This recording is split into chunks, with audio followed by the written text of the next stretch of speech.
Começamos o Cabralha no Ar com esse presente. Olha que amanhecer maravilhoso. Nosso cinegrafista Larry Brandão fez questão de registrar essas imagens. É impossível, né? Chegar aqui para trabalhar de manhã cedinho, se deparar com uma imagem como essa e não registrar. E claro, a gente tinha que compartilhar com você aí de casa. Coisa boa que você está aqui com a gente, começando esse dia lindo. Itabuna amanheceu assim, ó, ensolarado, e parece que o clima está mudando aos pouquinhos. Sinal de que vai ser quente hoje, viu? Olha lá, o sol estava laranjinha, céu azulzinho, mas não se engane. Agora parece que está mudando, né? A gente tem imagens. Como é que está agora nesse momento? Larry Brandão caprichou. Obrigada, viu, pelo registro, Larry. E olha só agora o Sebastião Ribeiro trazendo essa pintura aqui pra gente. Olha como o céu mudou, minha gente. Estava laranjinha ali com o sol, né? Logo no amanhecer. E agora são 7 horas em ponto, ao vivo. A gente está mostrando as imagens. O céu tá cheio de neblina. A gente tem visto aí esses registros, principalmente nas estradas também. E fica um alerta aí para os motoristas, para a turma que está saindo de casa. E ó, muito lindo, né? A gente adora o sol, mas também tem que apreciar os dias cinzas, né? Mas acho que daqui a pouquinho aí, eu acredito que essa neblina seja um sinal de que daqui a pouquinho o sol vai pegar, né? Aqui a Itabuna já está acostumado com altas temperaturas. Na verdade, a gente está aqui passando um friozinho esses dias, né? De inverno aqui na Bahia. Então a temperatura está caindo um pouquinho, aí de manhã fica fresquinho, daqui a pouquinho, ó, sol vai pegar, brilhar forte. Sebastião Ribeiro também mostrando aí. De um lado a gente tem as imagens do Larry Brandão, do amanhecer, e do outro o Sebastião Ribeiro mostrando pra gente ao vivo um dos nossos cartões postais, né? Pode ter todos os defeitos do mundo, mas que é lindo né, gente? Nosso Rio Cachoeira, esse cartão postal aí mostrando toda a beira-rio, passarela, ponte, lindo demais, coisa boa. Agora, ó, vem cá comigo, chega pertinho. A gente mostrou um pouquinho da previsão e, claro, agora vamos às notícias. Na edição de hoje, você vai ver que o prefeito de Itabuna autorizou o retorno das aulas presenciais da educação infantil na próxima segunda-feira. Mas calma, a gente vai explicar. Camila, como assim? Já está tudo certo? Vai começar? Continua aqui com a gente, ó. Desde março de 2020, que as aulas presenciais nas redes de ensino escolar estavam suspensas aqui em Itabuna. Isso aí a gente já sabe. Mas é importante que esse retorno gradual, claro, aconteça com todo o cuidado, a preparação está acontecendo. Eu acredito que principalmente aí a turma aí das escolas particulares já devem estar com um passo à frente. A gente já tem ouvido esse diálogo, muita gente até inclusive se manifestou nos últimos meses em prol desse retorno. Mas como será que está a nossa rede municipal, estadual? Como é que fica a criançada, os adolescentes? Será que vai ter aula de volta mesmo? Daqui a pouquinho a gente explica tudo. Fica com a gente que esse alerta é super importante. A gente vai explicar aqui sobre a situação de Itabuna, Ilhéus e toda a nossa região. E olha, o Programa Nacional de Acesso ao Ensino Técnico e Emprego, o Pronatec, está oferecendo vagas para estudantes aí regressos da rede pública de ensino em cursos de formação inicial e também aquela continuada, sabe? O objetivo é preparar os estudantes da rede pública para o mercado de trabalho. Vamos falar de oportunidade também, né? Que coisa boa, gostei. Só notícia boa e daqui a pouquinho a gente mostra todos os detalhes aí. Já aproveita e fica de olho nessa oportunidade, não perca. E eu começo falando que a Justiça manteve a prisão do Biratã dos Santos, o homem acusado de perseguir e agredir verbalmente a uma jovem aqui de Itabuna. Quem se lembra dessa situação? Nós acompanhamos desde o início, eu particularmente também já consegui gravar uma entrevista aí com a Stephanie, ela falou sobre toda essa situação. O Biratã, inclusive, deve ser transferido ainda hoje para o conjunto penal. Demorou, não foi, minha gente? Para ter uma providência aí mais efetiva, até medida aí demorou para ela conseguir e tudo mais, e agora essa situação, porque ninguém aguentava mais, viu? Olha, o homem foi preso depois de descumprir uma medida protetiva, que determina que ele mantivesse pelo menos 100 metros de distância da Esther Vasconcelos. A Justiça enviou o documento depois do homem ter agredido a mãe de Esther em abril desse ano. A gente também acompanhou esse episódio. Na ocasião, a mãe tentava defender a filha de mais uma ameaça de um Biratã. A jovem era perseguida desde 2017, ela contou de vários relatos, não tinha paz nem para ir para a escola, minha gente, nem para trabalhar. E ainda chegar num episódio como esse, né, em que a mãe também chegou a ser agredida e teve que chegar numa situação como essa, né, infelizmente, para conseguir a medida. E agora que ela já tinha essa medida protetiva, ele teria descumprido, portanto, está preso nessa situação que aconteceu aqui em Itabuna. Justiça sendo feita, vamos continuar aqui agora falando com a Érica de Sá, que já chega ao vivo para falar sobre o crescente número de casos confirmados de malária em cidades do extremo sul da Bahia. Essa situação está gerando muito alerta, né, Érica? Conta pra gente, bom dia. Bom dia, Camila. Muito bom dia para você de casa que está acompanhando a nossa programação. Exatamente, muito alerta, justamente porque Itabela, no extremo sul do estado, vive de fato um surto da malária. O número de casos, como você falou, acabou crescendo. Já são 2 casos confirmados em Porto Seguro e 49 em Itabela. Na cidade que vive o surto da malária, os técnicos do Ministério da Saúde estão desenvolvendo ações de monitoramento, Camila, em combate à doença, junto com integrantes da Secretaria de Saúde do próprio município. Técnicos da base local da Secretaria Estadual de Saúde também estão na cidade fazendo monitoramento. Até o início de julho, a pasta notificou 42 casos só em Itabela, mas infelizmente já são 49 pessoas infectadas pela doença. Vale ressaltar que no último dia 7, a Secretaria Estadual de Saúde chegou a montar um mini laboratório, Camila, em Itabela, para dar celeridade ao resultado dos exames e para evitar também que os exames fossem para o LACEN, em Salvador, e demorassem mais ainda aí para os pacientes, para as pessoas com os sintomas da malária terem os seus diagnósticos, Camila. A gente ressalta também que a malária é uma doença transmitida por picada de mosquitos que são por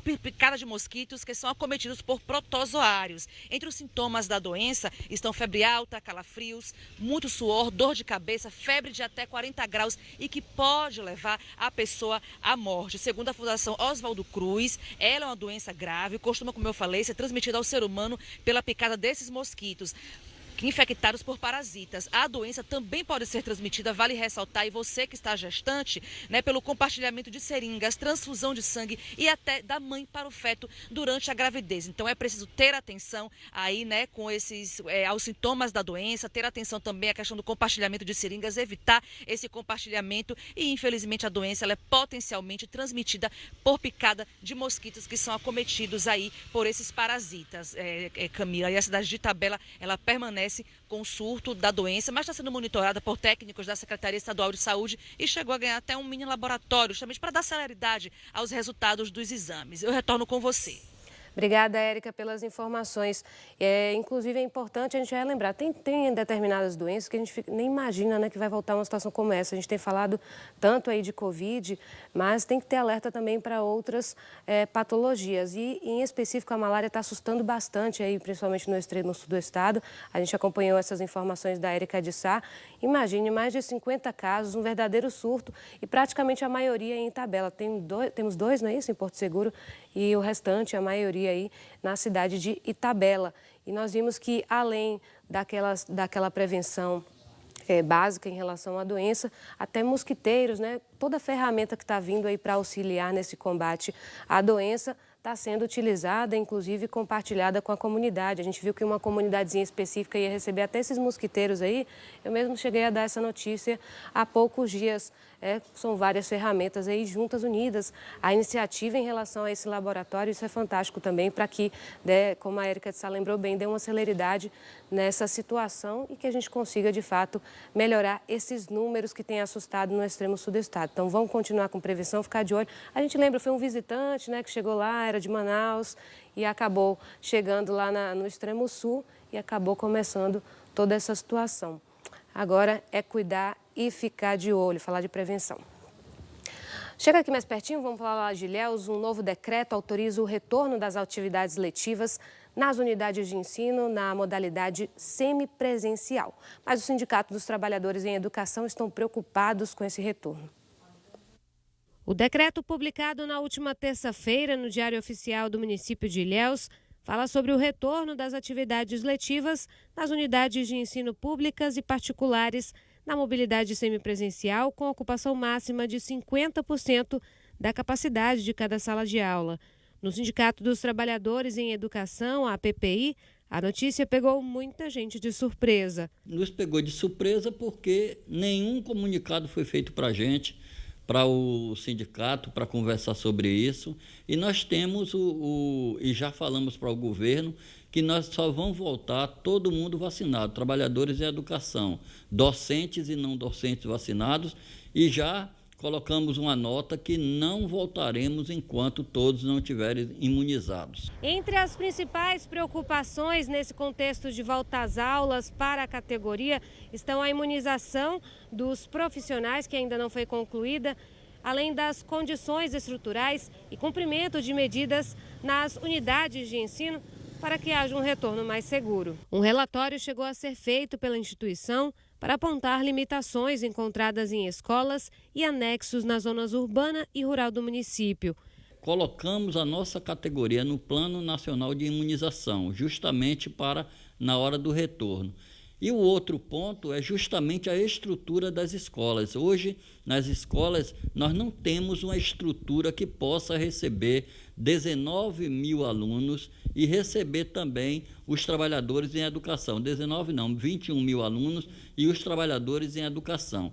Segundo a secretária de Educação da cidade, o decreto autoriza, mas não determina o retorno e que algumas medidas já estão sendo planejadas para ajudar nesse processo, como a antecipação da imunização de profissionais da educação, visitas a unidades de ensino e a publicação de instruções normativas para orientação sobre protocolos necessários. Na prática, a gente vai continuar com o não presencial, seguindo todos os protocolos, seguindo também o plano de retorno que já publicamos desde janeiro, entendeu? Que o decreto hoje ele autoriza, mas ele não determina. Então, nós estamos nos programando diante da reunião que tivemos com a saúde, com a procuradoria. Essa semana também temos o GT, o grupo de trabalho, que o nosso foi montado tem mais de 8 meses, e discutimos o que é melhor para os nossos profissionais de educação, mas também o que é melhor para os nossos alunos, para as famílias. Então, só voltaremos no município de Ilhéus depois da segunda dose. Diante da situação, o sindicato reafirma a impossibilidade de retorno das aulas enquanto as medidas necessárias não forem tomadas. Já o município, de acordo com a Secretaria de Educação, segue na expectativa de retorno a partir do próximo mês, caso as condições citadas estejam em dia. É importante o diálogo, porque a gente vinha trabalhando antes desse decreto tudo na forma de diálogo e não entendemos por que o prefeito colocou esse decreto de forma repentina. A nossa data do híbrido era agora em junho, mas com a nova variante, a gente continuou com o não presencial, e já que o nosso plano de retorno nos dá essa abertura. A gente, se alguém quiser, pode abrir no Diário Oficial do dia 14 de janeiro e vai ver lá que o nosso plano de retorno ele deixa aberto. Ou volto no híbrido ou continuo com o não presencial. O importante é que o meu aluno receba as informações e as atividades, porque o nosso da Rede Municipal de Ensino de Ilhéus não depende de internet. Fica aquela situação, né? De um lado, claro, tem aquela preocupação natural em relação às medidas preventivas. E a gente sabe que, independente da iniciativa, por exemplo, de cada unidade escolar, seja particular ou do ensino público, em relação à higienização, às regras e tudo mais, também tem algo natural que nem sempre vai ser 100% controlado, né? Em relação às crianças, à educação, ao hábito de cada uma, aquele contato entre uma e outra. Com certeza vai ter um com saudade do amiguinho, ou um que é priminho, que é irmão, enfim, estuda na mesma escola. E, naturalmente, esse processo aí, claro que a gente já aprendeu bastante, né? Nesse período aí todo de pandemia, com certeza nós fomos educados para isso, mas a gente sabe que é um desafio, com certeza é uma nova etapa, uma nova conquista. Alguns estão seguros, outros nem tanto em relação a esse retorno. E é bom deixar isso bem claro, porque quando a gente vê um decreto, uma determinação que é oficial, é algo que impõe maior seriedade. Então, a população já fica, poxa, então, peraí, já vai começar isso mesmo? O decreto saiu? Bom, aí as palavras da própria secretária, a gente viu que o decreto, segundo ela, ele autoriza, porém não determina. Ou seja, como é que isso aí é na prática? A data ainda vai ser definida, porque isso depende de muita preparação. E claro que a gente já pensava aí nesse possível retorno, mas tem que ter muita coisa aí em dia para poder voltar. Como será que estão as condições dos prédios, a estrutural? Que essa escola aí está linda, né? Mas tem umas que, infelizmente, não estão 100% preparadas. Isso porque a gente acompanhou aí também, junto ao sindicato, até um relatório que eles fizeram. As imagens são impressionantes, viu? Algumas escolas que não têm o mínimo de condição. E a gente sabe que isso é um desafio e tanto aí também para as autoridades, para poder dar conta aí de fazer visita, unidade por unidade, olhar o que pode conseguir aí de recurso. E sem contar, né, que agora a gente depende também daquelas ferramentas a mais aí para higienização. Aí é licitação para conseguir álcool em gel, para conseguir não sei o quê. É coisa, viu, minha gente, para pensar, um desafio e tanto. Mas aí vamos ver também, porque tem a questão da imunização, né? A gente sabe que essa conclusão aí da vacinação dos profissionais de educação também vai ser muito importante. Já ouvimos falar que existe a possibilidade de tentar antecipar, enfim, a gente não sabe como é que vai ser. Mas acredito aí que só depois que todo mundo estiver imunizado, isso vai acontecer de fato. Vamos acompanhar. Agora, ó, vamos mudar de assunto, tá? Quero saber quem é que já está com um cafezinho na mão, quem está assistindo a gente aí. Faz aquele registro, quero ver o rostinho de vocês. DDD 739 9927 0563. Olha lá, o telefone está aí na tela. Vou fazer a pose aqui, hein? DDD 739-9927-0563 é o nosso contato. É só fazer aquela selfie assim, ó, com a câmera deitada, mostrar que está acompanhando o programa, diz qual é o seu nome e a cidade de onde está falando. E até o fim do jornal eu mostro tudo, hein? Estou esperando por você. E olha, depois do intervalo, o prefeito de Itabuna autorizou o retorno das aulas presenciais da educação infantil na próxima segunda-feira. Então, daqui a pouquinho a gente vai trazer todos os detalhes. Nós vimos agora a situação de Ilhéus. Como será que fica Itabuna? Quer saber? Me espera que daqui a pouquinho eu volto com esta e outras informações. Um instante só.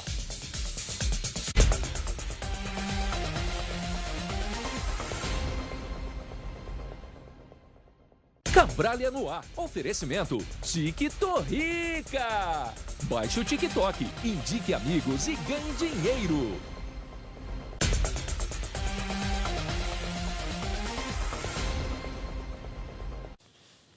Já de volta com o Cabralha no ar, são 7h19. Você que está chegando agora, seja muito bem-vindo. Agora eu tenho um recadinho para você aí de casa. Eu já estou de malas prontas porque agora é hora de comprar sua viagem pagando muito pouco. Você tem poucos minutos para viajar quando quiser, pagando até 50% menos, só enquanto esse QR Code estiver na tela. Então já prepara o celular, na 123 milhas, você compra agora bem mais barato e escolhe quando viajar. Confira as ofertas. Pacotes para Porto Seguro a partir de R$ 61 mensais. Olha que bacana. Pacotes para Natal também a partir de R$ 66 mensais. Já para Maceió, pacotes a partir de R$ 84 mensais.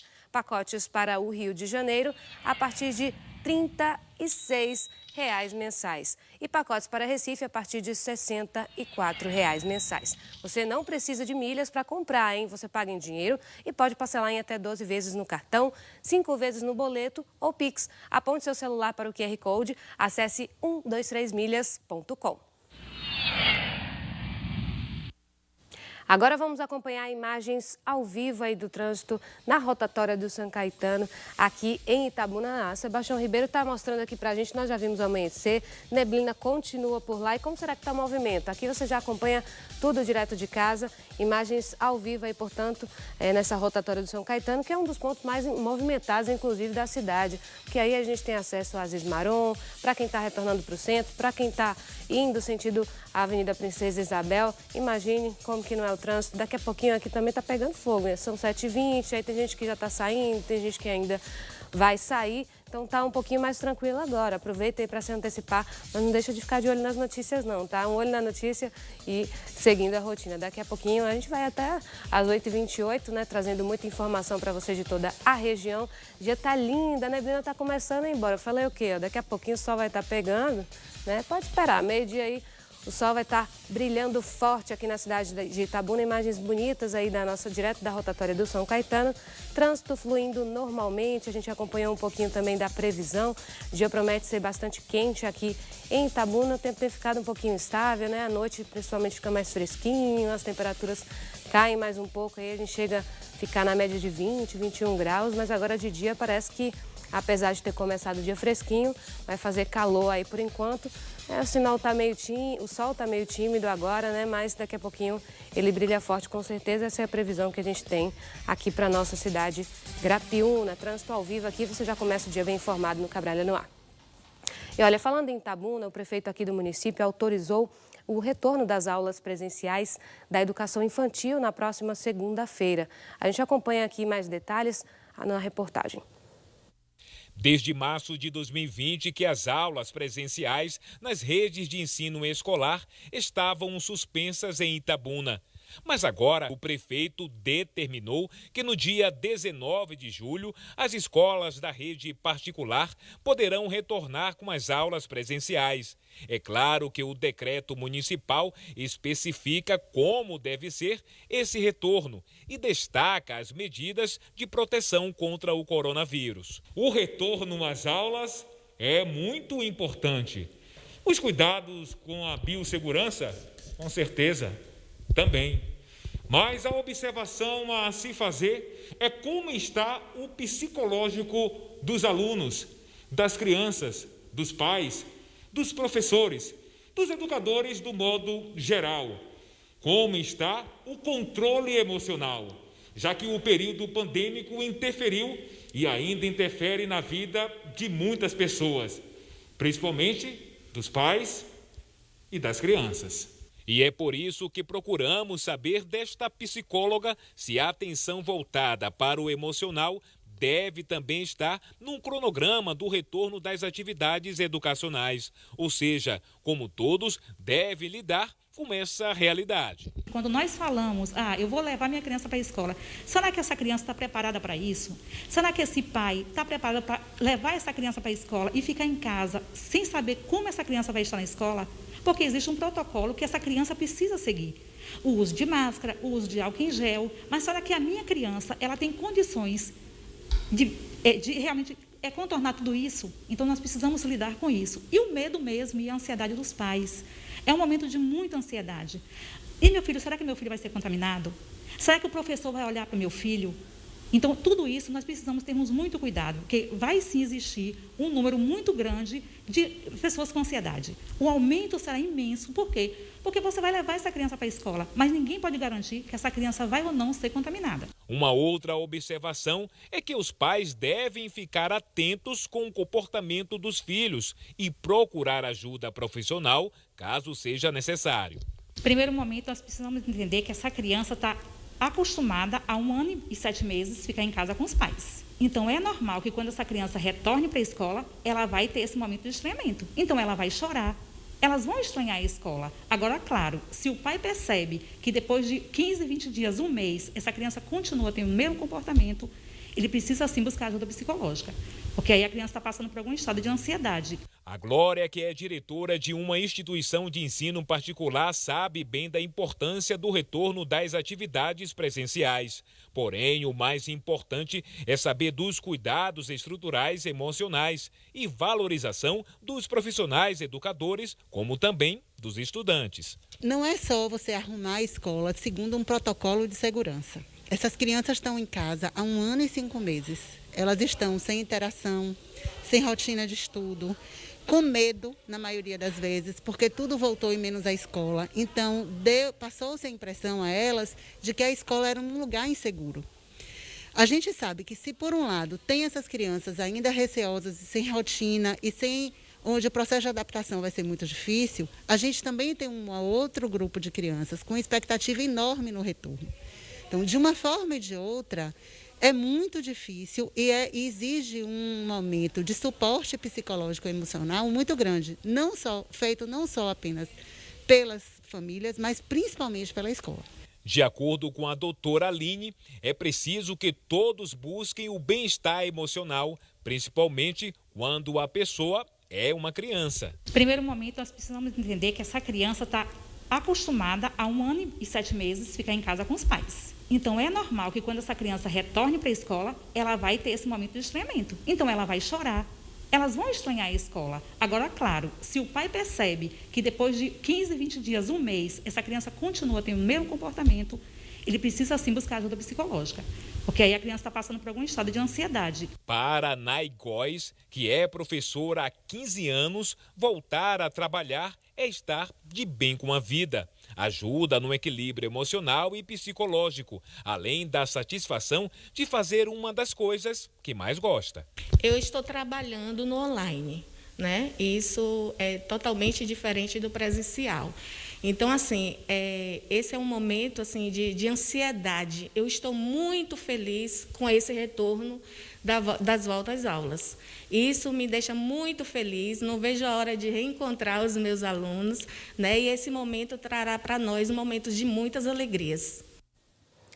Cada etapa tem um desafio diferente. No começo da pandemia, quando tudo era muito novo, até hoje a gente ainda tem muitas dúvidas. E aí foi nesse processo de adaptação, de saber o que era bom, o que não era, a questão da vacinação. E aí vem esse processo agora, essa etapa nova, que é justamente da gente voltar aos pouquinhos àquela situação. Claro que numa realidade bem diferente do que a gente estava acostumada. E como nós vimos aí na afirmação, e tem até a ver com o que nós comentamos aí no início do programa, que tem, por um lado, a gente sabe que as escolas têm que estar preparadas, tem que estar tudo certinho, e vigilância também está de olho. Com certeza as regras aí com certeza estão em dia. A gente está vendo aí, está impecável, sinalização, higienização, isso na prática ajuda bastante. Mas, por outro lado, tem aquele desafio mais, aquela parte mais subjetiva, né? Como cada criancinha está lidando com esse momento, inclusive os pais também, porque o comportamento das crianças não deixa de ser um reflexo do que vem dentro de casa também. Então, mas agora é torcer, cada um colaborar da forma possível. Isso tudo ainda vai ser bem flexível em relação a esse retorno híbrido. Nem todo mundo vai ainda de maneira efetiva, não são todos os pais que estão decidindo liberar as crianças. Ao mesmo tempo também tem aquela regrinha dos 50%, da capacidade de cada sala de aula. Está tudo aí bem pensado para que esse retorno seja mais seguro, e a gente espera que a notícia em breve é que tudo esteja mais tranquilo e todo mundo se sinta seguro de 100% para conseguir voltar à rotina, porque a educação, minha gente, é muito importante, né? A gente não pode ficar sem. E nesse período de pandemia, em casa, foi um desafio e tanto, né? Conviver nesse universo online. E olha, a Érica de Sá volta ao vivo, vai conversar com a Andréia Peixoto, que é advogada do presidente da Comissão de Direitos da Mulher, sobre os casos de violência contra a mulher. Com certeza, porque além de ser importante denunciar, né, Érica, tem outros fatores, é sempre bom atualizar a turma de casa. Bom dia para você mais uma vez e para a Andréia. Bom dia mais uma vez para você também, Camila. Aqui na Bahia, o número de casos de violência contra a mulher cresceu 14% só no primeiro semestre. É um percentual alto que preocupa a Comissão da Mulher na Ordem dos Advogados do Brasil, inclusive aqui em Itabuna. Doutora André, muito bom dia, obrigada por receber a nossa equipe. Então, de acordo com o Ministério Público, mais de 15 mil casos de violência contra as mulheres só no primeiro semestre deste ano. Em Itabuna, os números não são diferentes. Os números também continuam crescendo, né, isso de violência contra as mulheres aqui na cidade. Bom dia mais uma vez. Bom dia Camila, bom dia a todos. Isso é muito preocupante, porque como é o cenário mundial, não é diferente aqui no nosso estado e não é diferente em nossa cidade. Itabuna tem crescido muito os casos. E quando a gente se depara com uma situação dessa, isso causa um horror assim, para a gente, e a gente perde todas a noção de o que fazer com essas mulheres, o que fazer para proteger. E para proteger, a gente precisa fortalecer a rede, fortalecer a equipe, fortalecer a guarda, a ronda, toda o CRAM, que faz um trabalho muito bom. Então, a gente precisa ter um cuidado com essa mulher, encaminhá-las para um tratamento psicológico, porque elas vivem um ciclo de violência. O que nos causa estranheza é que casos ainda continuam, casos de cárcere privado, casos de facadas, quase toda semana é uma mulher sendo esfaqueada, uma mulher sendo espancada. Como isso pode estar acontecendo ainda no nosso município? Precisamos do apoio da administração pública, precisamos do apoio da DEAN, que tem dado toda a equipe, a guarda, a patrulha. A gente precisa fortalecer ainda mais essa equipe, essa rede de proteção, para que essas mulheres não sejam vitimizadas mais uma vez. Doutora, como é que é o trabalho da Comissão da Mulher na Ordem dos Advogados do Brasil aqui em Itabuna? Qual o trabalho que vocês desenvolvem? De que forma vocês abordam, chegam até essas vítimas? As mulheres que entram em contato com a gente, porque a gente só tem o conhecimento quando elas nos procuram, né? E muitas vezes a gente está na sala da OAB, da DEAN, que é instalada na DEAN, e a gente faz esse trabalho lá dentro da DEAN. Essas mulheres nos procuram e entram em contato com a gente, explica toda a situação e a gente vai acolhendo, encaminhando, fazendo toda a assistência jurídica que precisa, encaminhando ela para a delegada, ouvindo, dando um acolhimento necessário para que ela saia de lá com um sentimento de proteção, que ela tem esse amparo. A Comissão da Mulher, ela faz esse trabalho há muito tempo, um trabalho de acolhimento, principalmente, que é o principal, porque essa mulher precisa desse acolhimento. A gente tem tentado, com a Secretaria de Segurança Pública, inclusive, tentar mudar a sala da DEAN daquela localidade. A gente já passou vários ofícios pedindo, porque as mulheres não conseguem chegar até o local, porque é de difícil acesso. Não sei se vocês conhecem, mas o lugar é ruim de ter o acesso, não tem o ônibus que passa ali, então ela já sai violentada e chega lá e ainda não tem esse acolhimento. Então nós da Comissão da Mulher precisa dar esse respaldo, né? Com relação aos números aqui na cidade de Itabuna no primeiro semestre, você tem esses números de violência contra a mulher? Se cresceu, se houve uma redução aqui em Itabuna, doutora? A gente tem conhecimento que houve um crescimento alto, né? E principalmente nessa pandemia. Então, houve uma aceleração, né? Agora, não é em razão só da pandemia. A violência sempre existiu, isso a gente sabe que a violência existe, que está aí. Mas, por conta da pandemia, há aquela situação das mulheres ficarem em suas casas, de situação financeira, a questão do álcool, todos aqueles fatores que contribuem para que aquele agressor pratique ainda mais a violência. Então, olha só, além da questão do aumento do número de casos, né, de violência contra a mulher no estado e aqui em Itabuna, também, Camila, a Comissão da Ordem enfrenta um outro problema, que é a possibilidade de fechamento da sala que vocês atuam no interior da DEAN. Essa sala ela pode ser fechada, vocês receberam um ofício no dia que no dia 1º de agosto vão ter que deixar o local. De onde veio esse ofício? Vocês já estão tentando reverter a situação, doutora? A gente recebeu esse ofício na semana passada, informando que era para a gente sair da sala, né, desocupar o espaço, tendo em vista que iam montar nessa sala um atendimento à criança e adolescente. A gente entende que realmente é necessário, mas a gente conhece a estrutura da DEAN, a gente conhece que a estrutura da DEAN é uma casa grande, que há a possibilidade de se fazer uma nova sala, e ainda que não tivesse, a sala da OAB está à disposição da secretaria, né, da delegacia, daquela unidade, para que seja utilizada, porque a Comissão da Mulher, as colegas advogadas que vão para lá fazer os plantões, em regime de plantões, elas estão lá segunda e quinta. Então, tem todos os outros dias que pode usar a chave, fica lá, fica aberta.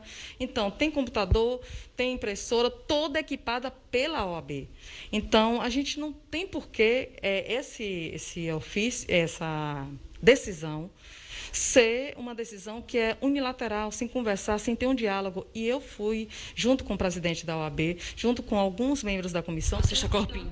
A Sexta Corpim, para conversar com o doutor André e tentar a gente dialogar e ver uma melhor solução. E damos a solução.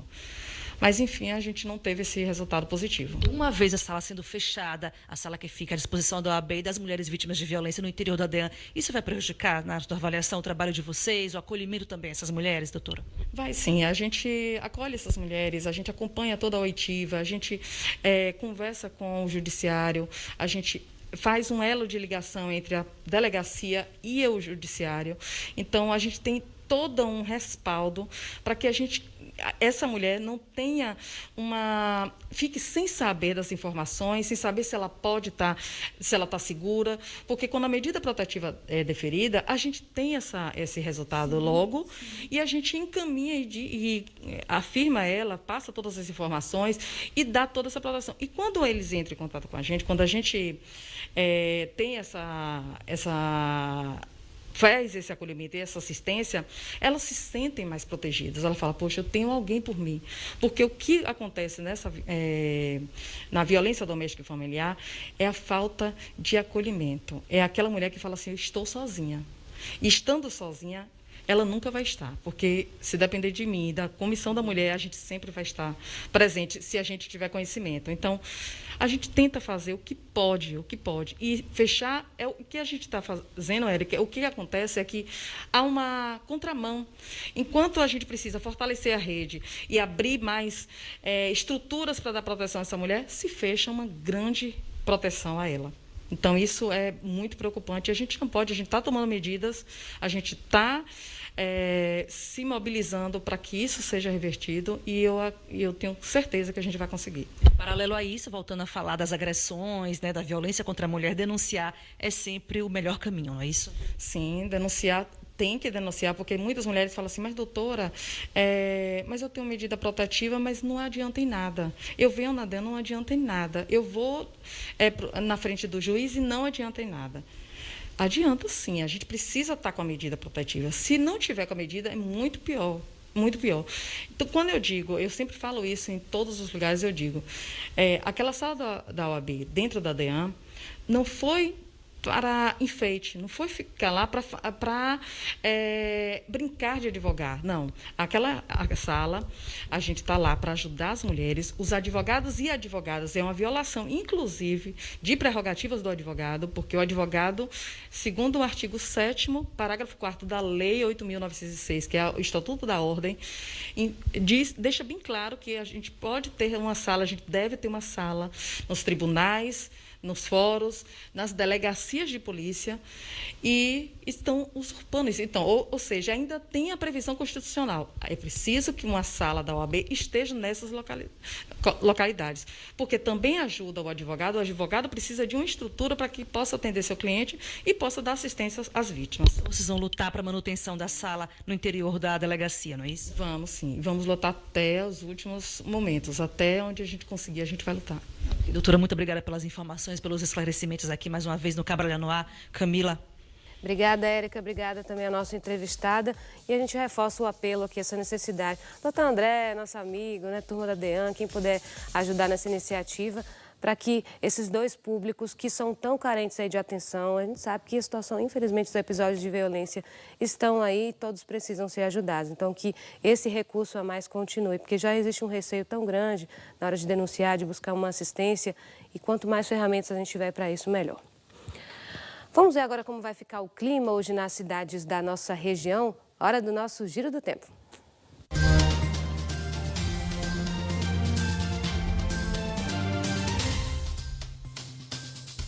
Vamos começar o nosso giro do tempo pela cidade de Itacaré. Como será que está o paraíso, nosso paraíso do sul baiano?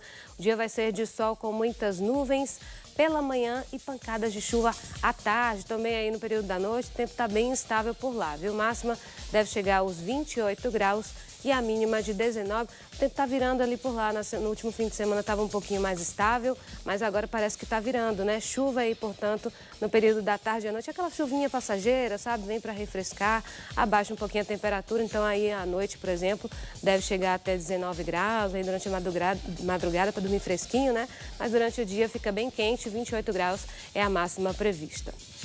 Agora eu vou lá para Coaraci. Em Coaraci o dia vai ser de sol com algumas nuvens e adivinha, também tem possibilidade de chuva. Parece que vai começando na cidadezinha, as outras também vão ficando com tempo instável, né? A região tem um clima bem parecido. Chuva então, portanto, no período da tarde e da noite em Coaraci, mínima de 17 e a máxima de 26 graus.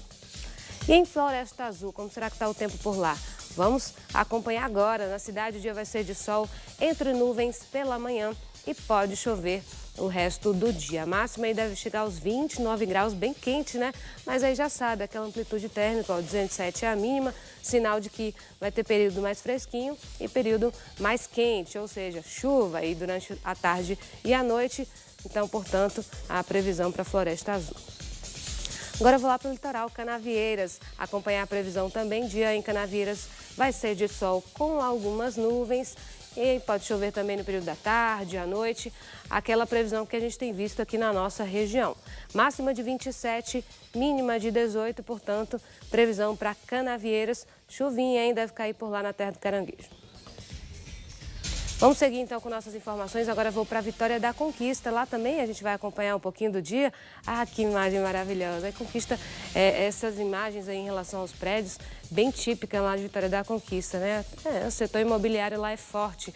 Dia em Conquista vai ser de sol com algumas nuvens. A máxima gira em torno dos 25 graus, mínima de 16. Conquistense já sabe, né? Vai sair de manhã cedinho, 6 horas da manhã, tá aquele frio, aí chega meio-dia, o sol tá rachando. Quando vai dando 4, 5 horas da tarde, ó o vento frio de novo, minha gente. Lá é assim, mas apesar dessa instabilidade aí no tempo, não tem previsão de chuva. É só aquela previsão de sol com algumas nuvens, alguns tempos aí de nublado, mas sem previsão, sem sinal de chuva, mínima de 16 e máxima de 25 graus. Já é até um friozinho pra gente aqui, né? E depois, no intervalo, o Programa Nacional de Acesso ao Ensino Técnico e Emprego, o Pronatec, a gente vai falar. Eles estão oferecendo vagas para os estudantes regressos da rede pública de ensino em cursos de formação inicial e continuada. Olha que coisa boa, oportunidade. Fica aqui com a gente, eu vou trazer esta e outras informações daqui a pouquinho.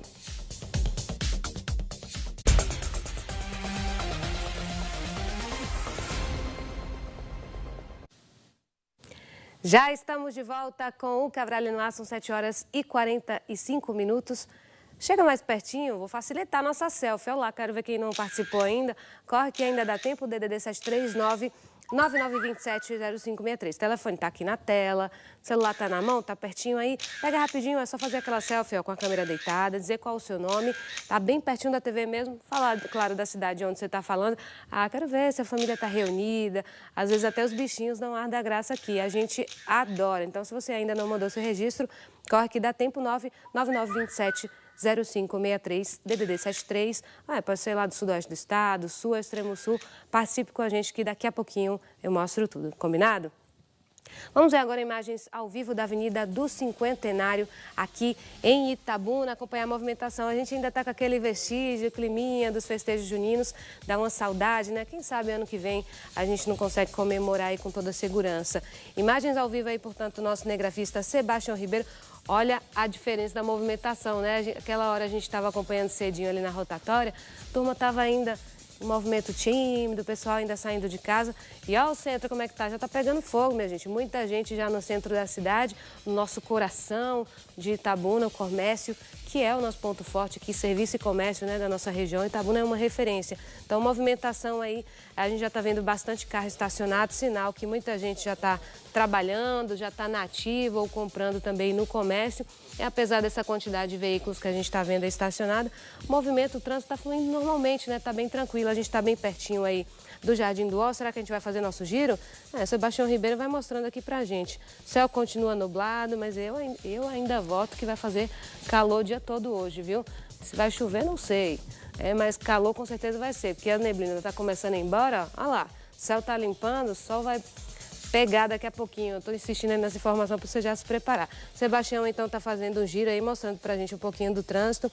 A turma que vem aí, descendo a ladeira, que veio da Manuel, enfim, circulando aí na avenida, no Jardim do Ó, sentido Avenida do Cinquentenário. Tem a turma também que vai para a ponte de lá e sentido a rotatória onde nós estávamos. O trânsito está fluindo normalmente, olha lá, a polícia passando, né, viatura móvel, eles estão sempre circulando aí por essa região, às vezes param ali na Aziz Maron, né, isso é importante para a turma que está indo trabalhar, porque esses horários aí, ó, início do dia, né, da rotina e final do expediente, tem muito malandro aí querendo aproveitar, né, tem que circular, tem que ficar de olho mesmo.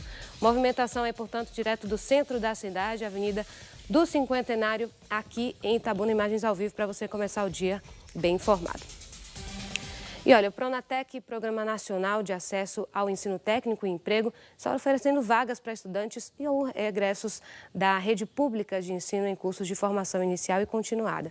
Agora sim, quem chega com mais informações sobre esse assunto é a repórter Silmara Souza. Silmara, bom dia para você, notícia boa. Bom dia, Camila, é isso mesmo, excelente notícia, viu, para você que é estudante da rede pública. O Pronatec, que é o Programa Nacional de Acesso ao Ensino Técnico e também Emprego, está oferecendo aí 1.050 vagas para alunos da rede pública. Lembrando, gente, que em curso de formação inicial e também continuada. As inscrições já começaram, viu? Na última segunda-feira, vão até a próxima segunda-feira, dia 19. É bom você ficar atento, inclusive com relação a esse período de inscrição. Ainda com relação às vagas, são para curso de assistente de recursos humanos, microempreendedor individual e promotor de vendas. Os cursos são de curta duração, com 160 horas, na modalidade de ensino não presencial, ainda por conta dessa pandemia. Lembrando que será aí mesmo de educação à distância, né, o chamado EAD. Podem se inscrever os estudantes das redes municipal, estadual ou mesmo federal, comprovadamente de instituição filantrópica ou de instituição privada na condição de bolsista integral. Também estão entre os pré-requisitos para esta inscrição poder acontecer, morar no estado da Bahia e tem que declarar-se integrante de uma família com renda per capita mensal de até meio salário mínimo ou mesmo até 3 salários mínimos totais. Olha, o ingresso nesses cursos será por sorteio eletrônico, viu? E já será realizado um dia após terminar as inscrições. Já na terça-feira, dia 20, o resultado parcial do processo, com a indicação dos nomes dos classificados, vai ser divulgado, inclusive, no mesmo dia. A lista com resultado também já sai na próxima semana, no dia 23, no Portal da Educação, onde você pode fazer a sua inscrição. E contemplados vão poder encaminhar os documentos para a pré-matrícula, então, do dia 23 até o dia 31 deste mês. Lembrando que toda a documentação precisa ser entregue para aqueles que serão, então, contemplados, né, entre esses 1.050, e após confirmação dos documentos, essa matrícula vai ocorrer automaticamente de 2 a 4 de agosto. Com relação às aulas, para você que já está naquela expectativa, elas já começam dia 9 de agosto, corre agora, então, vai no Portal da Educação, faz a sua inscrição, Pronatec com 1.050 vagas. Retorno com você, Camila. Obrigada, Silmara, pelas informações. E você aí de casa já fica de olho. Só acessar lá o educação.ba.gov.br, www.educação.ba.gov.br. Acessa ou então vai lá na ferramenta de pesquisa. Camila, não estou conseguindo entrar. Pesquisa direitinho, porque oportunidade a gente não pode deixar passar. Educação, então, melhor ainda, a oportunidade de conhecimento. Agora vamos ao vivo lá para a Vitória da Conquista conversar com o Ricardo Costa, que é diretor do NTE 20, para falar sobre o retorno das aulas em Conquista. Nós acompanhamos a situação aqui de Itabuna, Ilhéus, e como será que fica lá na capital do Sudoeste Baiano. Vamos falar com ele? Bom dia, Ricardo. Bom dia, Camila. Bom dia a audiência do Cabaré no Ar. Então, é um prazer estar mais vezes com vocês e voltar a falar com você aqui dessa terra que, diferente de Itabuna, está um pouquinho fria nesse dia. Com certeza, sempre friozinho, né? Olha, o governador anunciou o retorno das aulas semipresenciais para o dia 26 de julho. E como o NTE 20 está se preparando aí para essa iniciativa? Conta pra gente.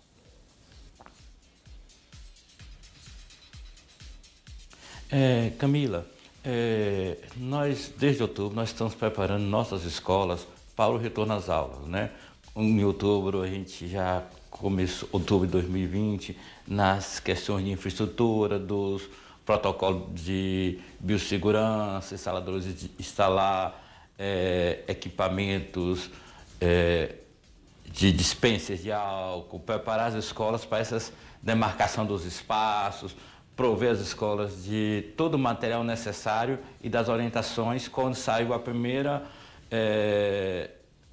orientação da Secretaria de Saúde junto com a Educação de provável retorno às aulas. Então a gente está fazendo esse trabalho já planejado desde outubro de 2020.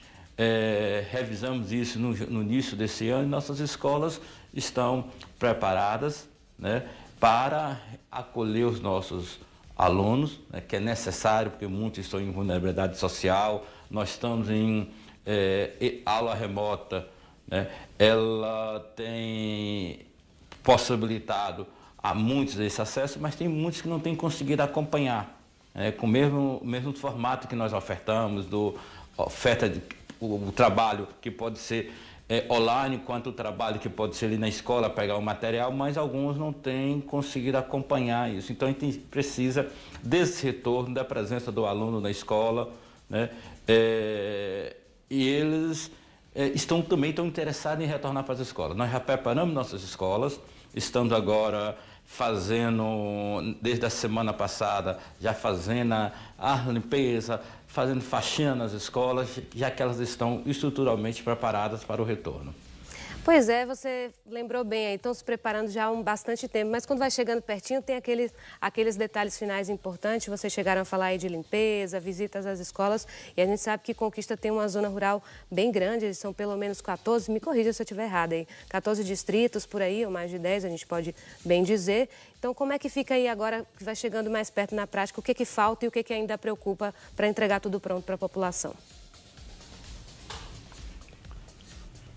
Olha, na zona rural, nós estamos também já preparando a questão que eles dependem de transporte escolar. A Secretaria já está preparando, já tem um processo de licitação pronto, já está convocando a empresa já vencedora para que possa fazer o transporte dos alunos. Nos anexos também, assim como nas nossas escolas da sede aqui em Vitória da Conquista e também no município, que o NTL atende 24 municípios. São 81 escolas, de Conquista são 15 escolas, mais 11 anexos. Então, essa a gente está preparando. Estamos trabalhando, foi uma determinação do governador, do secretário Jerônimo, para que a gente deixasse as escolas prontas. Não faltou recursos para escolas. Nós temos escolas que estão passando por uma modernização, com reforma mais ampla, outras virão mais equipamento para algumas escolas, mas para receber os alunos nós já estamos com protocolo de biossegurança com todas as escolas desde outubro do ano passado. Nós já fizemos essas experiências para esse recebimento nesse protocolo de biossegurança, primeiro nas eleições. Quase todas as nossas escolas foram locais de votação, nós já preparamos para a eleição, depois para o Enem. Então, essas experiências anteriores, também período de matrícula, nós orientamos nossa equipe como trabalhar e como recepcionar os alunos, né? As escolas estão criando nesse finalzinho agora também, ou revendo os comitês de segurança, que cada escola tem que ter seu comitê de biossegurança, né? Composto por um colegiado escolar, parte da equipe escolar, para que esteja preparada para responder caso tenha alguma necessidade. Que maravilha. Olha, então são muitos municípios aí que vocês têm todo esse trabalho aí de abrangência. Então, Vitória da Conquista e região, uma dúvida comum. Como é que está a imunização, o processo aí dos profissionais de educação?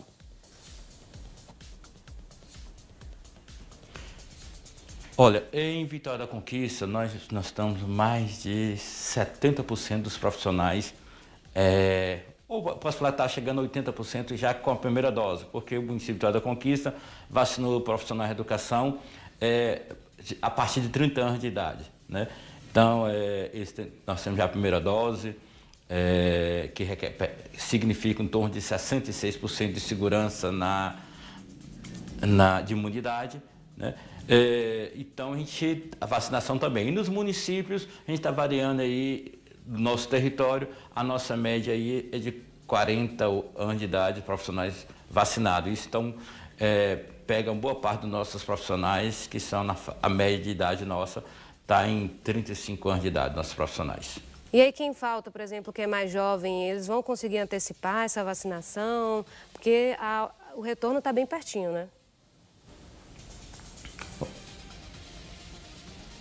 Está bem pertinho, né? Do ponto de vista, hoje a gente tem uma reunião da CIP, né? E a secretaria, os municípios estão discutindo isso. Provavelmente deve ser um ponto da comissão interpartite de saúde que deve discutir essa questão, mas tudo está vinculado ao recebimento das doses, né?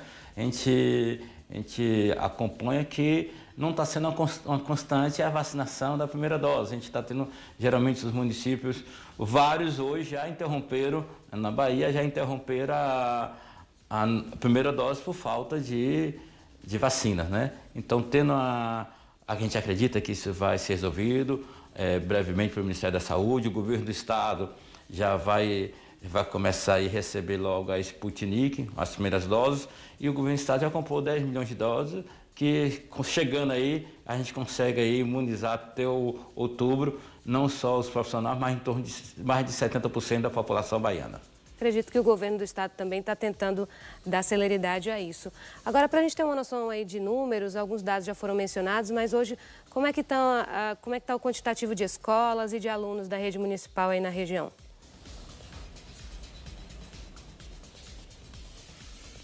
Olha, do ponto de vista estadual, nós temos aqui 38 mil alunos. Em Vitória da Conquista a gente tem em torno de 42 mil alunos, e juntando os municípios aqui a gente pega juntando município, rede pública e privada, a gente vai ter em torno aqui de 140 mil estudantes, né, do ensino fundamental e médio no nosso território. Não, Ricardo. E aí a gente tem, nessa parte, a gente já tem parte dos estudantes, sobretudo, que estudam à noite. Sim, Camila. Não, desculpe, pode continuar. Viu? Então a gente tem também, a gente tem uma clientela do noturno, que é uma clientela de jovens adultos. Alguns já tiveram a imunização, né, pela idade. A gente tem, no noturno a gente tem uma população, um número de estudantes com idade superior aí aos 40 anos, e em muitos locais já foram vacinados. Né? Outros com comorbidade, que também as comorbidades atingiram alunos jovens até 18 anos de idade. Então a gente tem uma parte da nossa clientela que já está imunizada ou em processo de imunização. Com certeza. E como é que ficam as reuniões, decisões daqui para frente? Porque eu acredito que muitas já tenham acontecido e algumas ainda estão por vir.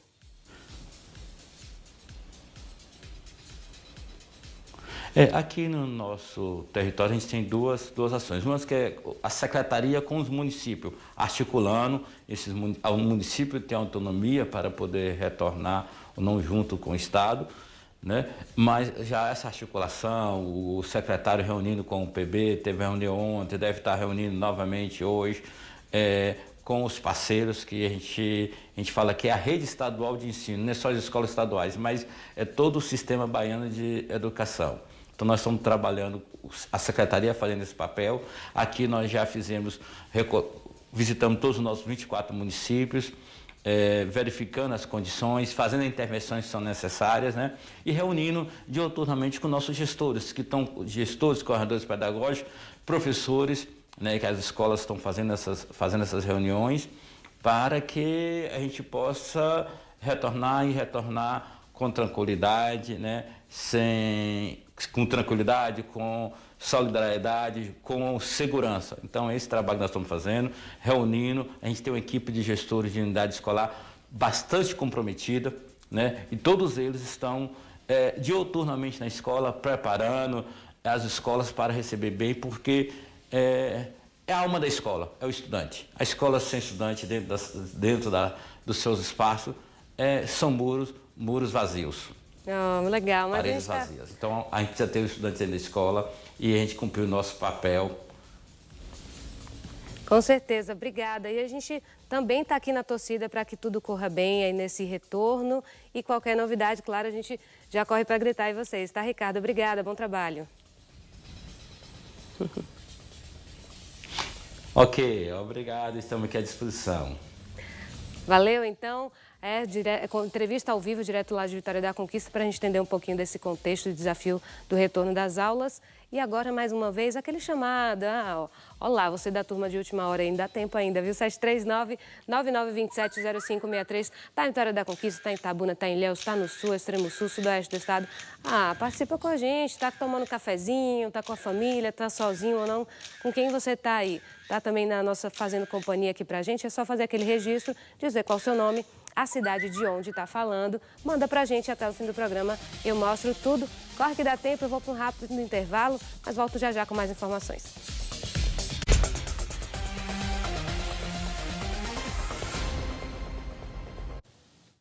Já de volta com o Cabralha no Ar, 8h06. Vamos ao vivo aí com o secretário de Educação da Bahia, né? Inclusive que teria afirmado aí que estudantes que não retornarem às aulas terão benefício do Bolsa Presença cortado. Érica de Sá é quem vai retornar, trazendo essas informações para a gente. Polêmica, né, Érica? Conta para a gente. Sim, Camila, uma fala bastante polêmica, né? Na última terça-feira, o secretário estadual de Educação, Jerônimo Rodrigues, afirmou que se os estudantes não retornarem às aulas no próximo dia 26, eles vão ter o Bolsa Presença cortado. Lembrando que o Bolsa Presença é um auxílio estudantil que é destinado às famílias também dos estudantes da rede estadual, né, da rede pública estadual, aí né, da rede pública de ensino no valor de R$ 150. O estudante que não retornar às salas de aula vai ter esse auxílio cortado a partir do dia 26. A medida é semelhante a uma informada pelo governador Rui Costa na manhã de quarta-feira, quando o Rui disse que os professores e profissionais de educação que não retornarem às salas de aula também no próximo dia 26 terão corte salarial. Olha só, mais uma afirmação, são duas afirmações polêmicas, uma do secretário estadual de Educação e a outra endossada, né, pelo governador do estado, Rui Costa. O Sindicato dos Trabalhadores em Educação do estado da Bahia afirma que a categoria não vai voltar às salas de aula neste mês, porque não há vacinação completa da Covid-19 para todos os profissionais. De acordo com o secretário Jerônimo Rodrigues, Camila, estudantes, professores e profissionais da categoria só poderão se ausentar das escolas caso apresentem um atestado médico que comprove a comorbidade. Ele avalia que esses casos são exceções e serão tratados como tal pelas coordenações das escolas. Questionado sobre os estudantes e familiares que não se sentirem confortáveis, que estiverem com medo ainda de voltarem por conta da pandemia do coronavírus, o secretário afirmou que essas famílias devem procurar a escola para uma conversa e tudo, para tentar aí fazer uma tratativa, ter um diálogo com os diretores de cada escola. Mas o fato é que o estudante que não retornar no próximo dia 26 vai ter o Bolsa Presença aí cortado, cortado o auxílio que faz toda a diferença para as famílias desses estudantes da rede pública de ensino. Eu retorno com você. Obrigada, Érica, pelas informações. É um momento delicado, exige cuidado, mas vamos continuar acompanhando aí os próximos capítulos. Novo decreto publicado pela Prefeitura altera o horário do toque de recolher aqui em Itabuna. Vamos ver na reportagem?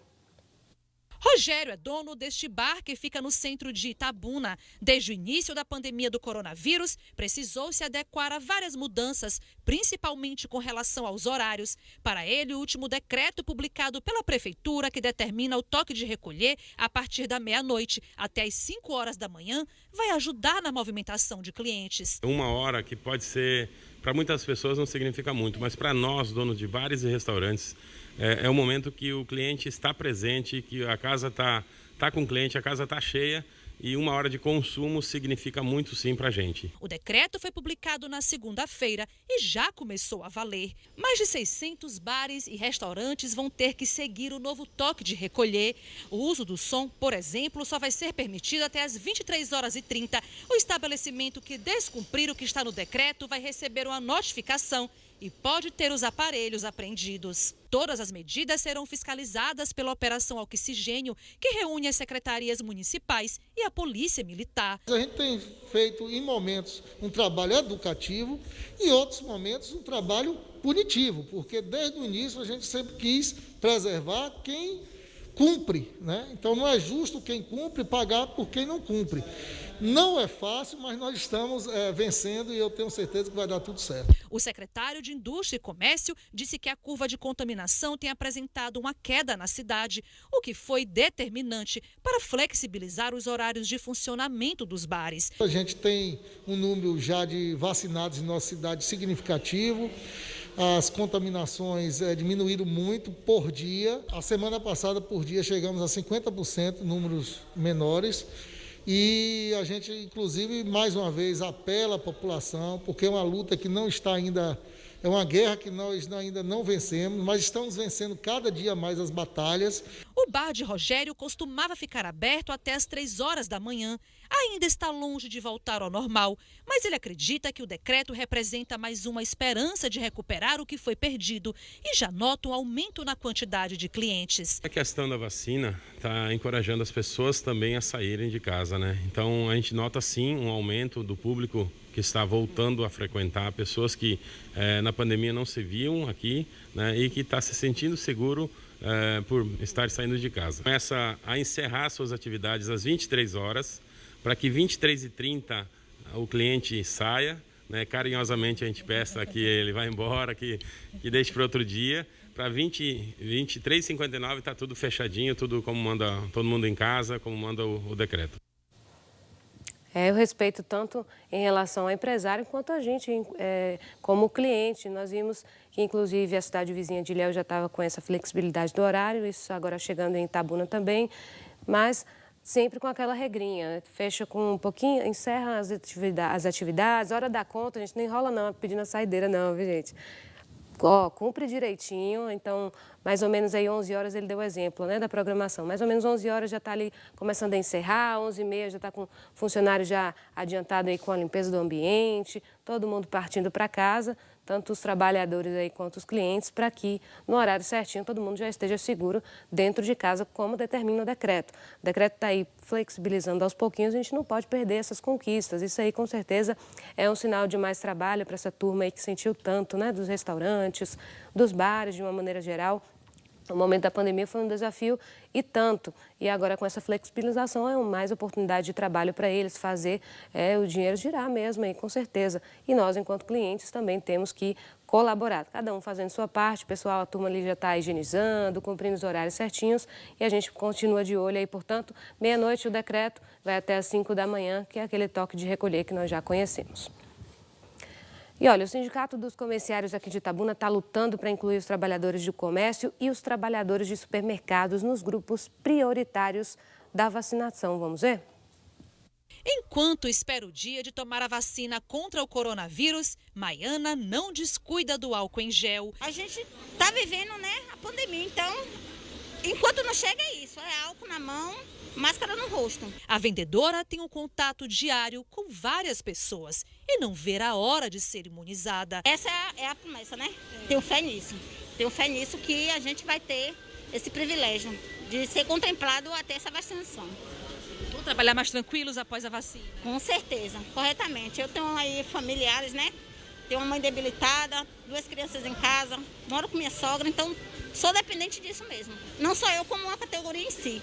O desejo de Maiana é o mesmo de milhares de comerciários em Itabuna. A categoria luta para conseguir ser inserida nos grupos prioritários. A gente está tentando, vem na luta, fazendo manifestações na porta de supermercados, no comércio em geral, chamando a atenção da sociedade, chamando a atenção do poder público para a vacinação desse setor importante na nossa cidade, que é o comércio e o setor de supermercados. Joab falou que esteve em reuniões na Secretaria Municipal de Saúde para discutir o assunto.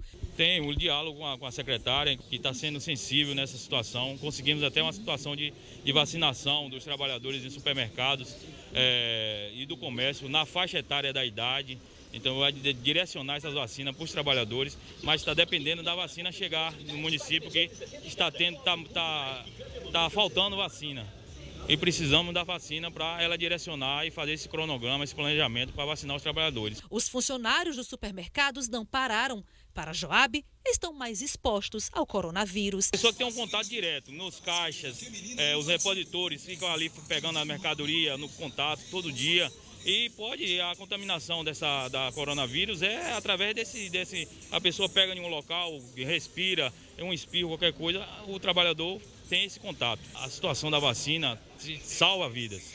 Não deixa o trabalhador ou a trabalhadora, a população, passar por essa situação mais difícil, mais grave, né? Sendo vacinado, cria-se a imunidade e não passa para essa fase pior. E a gente tem visto a vacinação, o programa de imunização de uma maneira geral evoluindo tanto, vendo o colega, o companheiro comemorando essa conquista, mas também desejando a si mesmo. Isso é natural, isso é comum. Nós, enquanto trabalhadores, a gente se preocupa com a segurança, porque isso reflete não só para a nossa vida, mas para nosso amigo, nosso familiar, nosso vizinho, a população de uma maneira geral. É aquela questão da consciência coletiva. A vacinação, então, vem como essa ferramenta importante e nada mais justo do que esperar e lutar por isso. Então, essa é a reivindicação aí dos trabalhadores. Portanto, o sindicato está de olho, está à frente, tentando verificar. Nós vimos aí até na conversa que a gente estava tendo ali com a turma lá em Vitória da Conquista, falando aí sobre esse desafio aí, primeira dose.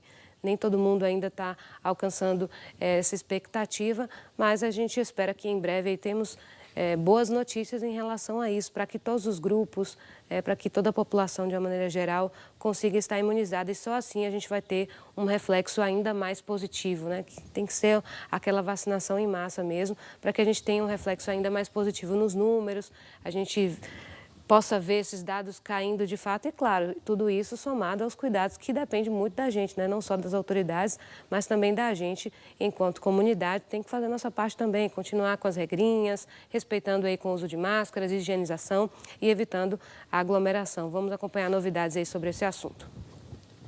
Intervalo aqui na tela do Cabralha no Ar, mas ainda tem notícia. Daqui a pouquinho mostro o rostinho de vocês. Estou te esperando. Olha lá, não sai daí.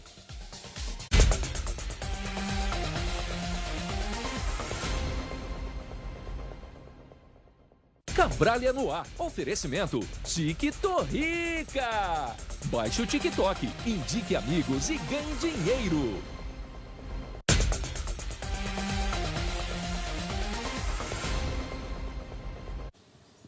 De volta com o Cabralha no Ar, 8 horas e 20 minutos. Colegas e familiares prestaram a última homenagem aos policiais que foram assassinados a tiros enquanto trabalhavam na zona rural de Vitória da Conquista. Vamos ver todos os detalhes. O velório dos policiais mortos em serviço nessa terça-feira em Vitória da Conquista foi marcado por muita tristeza. Os corpos foram levados para o auditório do 9º Batalhão da Polícia Militar para que amigos, colegas e familiares pudessem prestar sua última homenagem. O soldado Robson Brito, de 30 anos, seguiu para Brumado por volta da meia-noite para ser velado e depois sepultado em Ibiaçucê. E o cortejo do tenente Luciano Neves, de 34 anos, saiu por volta das 10 horas da manhã para sepultamento na zona rural de Vitória da Conquista, em uma terra da família. O crime que chocou a cidade aconteceu aqui em José Gonçalves, no meio da rua, em plena luz do dia. Os militares da 92ª Companhia Rural trabalhavam sem identificação, colhendo informações para o serviço de inteligência da corporação, quando foram emboscados por cerca de 6 pessoas que chegaram a bordo de 2 veículos, já atirando. Segundo testemunhas, os autores seriam ciganos e um deles chegou a ser baleado e levado ao hospital depois do crime. Assim que a polícia tomou conhecimento do ocorrido, forças de segurança de todo o estado se deslocaram para a cidade e montaram cercos na região, se movimentando para capturar os responsáveis. Algumas pessoas ligadas aos possíveis autores foram apresentadas na delegacia ontem mesmo. Um dos suspeitos continua custodiado no hospital de base depois de ter sido atingido no braço direito durante a troca de tiros com as vítimas. E um outro, identificado como Ramon da Silva, morreu em confronto com a polícia à noite aqui no bairro Lagoa das Flores. Hoje pela manhã, mais 2 envolvidos morreram em Itiruçu depois de abrir fogo contra a CIP Central tentando fugir de uma abordagem. A Delegacia de Homicídios segue investigando o caso e a busca pelos demais suspeitos continua. Quem tiver informações pode fazer uma denúncia anônima pelo 190. Perdemos 2 companheiros que estavam desempenhando o seu papel com muita galhardia e a gente fica sentido por essa situação. Nós temos sempre comentado que a nossa cidade é uma das cidades abençoadas que nós vivemos em segurança. E os nossos policiais, no estrito cumprimento do dever legal, estavam realizando o que a gente sempre fez e de melhor, garantir a segurança da nossa comunidade conquistense regional.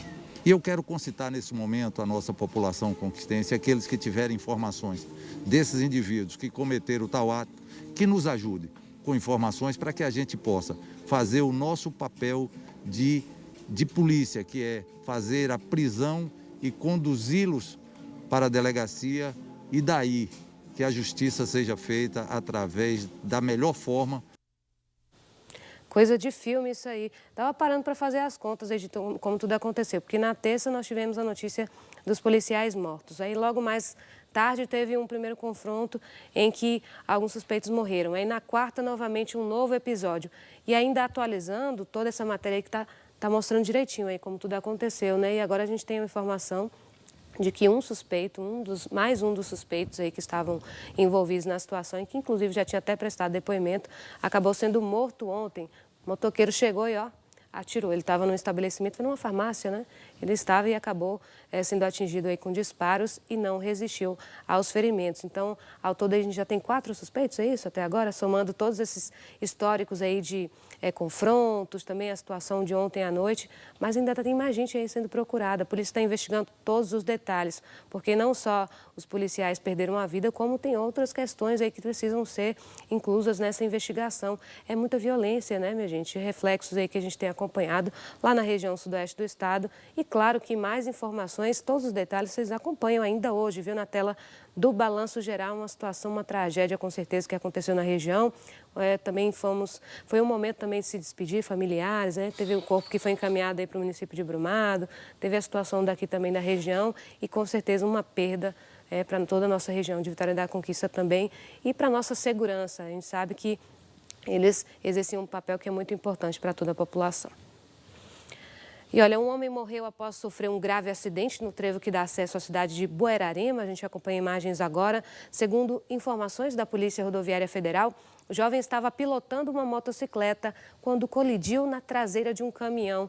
E aí, com o impacto, ele morreu na hora. O Departamento de Polícia Técnica de Itabuna foi acionado para remover o corpo. É um grave acidente aí no trevo de Buerarema. Gente, é uma situação, inclusive, não é a primeira vez que a gente acompanha acidentes por lá. Tem que ficar de olho. É bem sinalizado, a gente sabe que tem até radar aí no meio do caminho, mas esse trevo aí tem que ter uma atençãozinha a mais. E à noite, né, visibilidade comprometida, a gente não sabe em que circunstâncias exatamente esse acidente pode ter acontecido, porque só uma investigação, só um laudo é que vai determinar se foi imprudência, se não foi, como é que estavam as condições do veículo. O fato é que mais uma vida que foi perdida, né, em um acidente de trânsito. A gente fala tanto aqui para ter cuidado. Dirija por você, dirija pelo próximo, porque infelizmente nem todo mundo cuida. A gente não está afirmando que foi em caso de imprudência, isso tudo só uma investigação, só o laudo é quem vai determinar, mas a gente lamenta com certeza mais uma perda aí para um acidente de trânsito. E agora, ó, hora de alegria para mostrar você aqui no Cabralha no Ar. Já quero ver quem participou.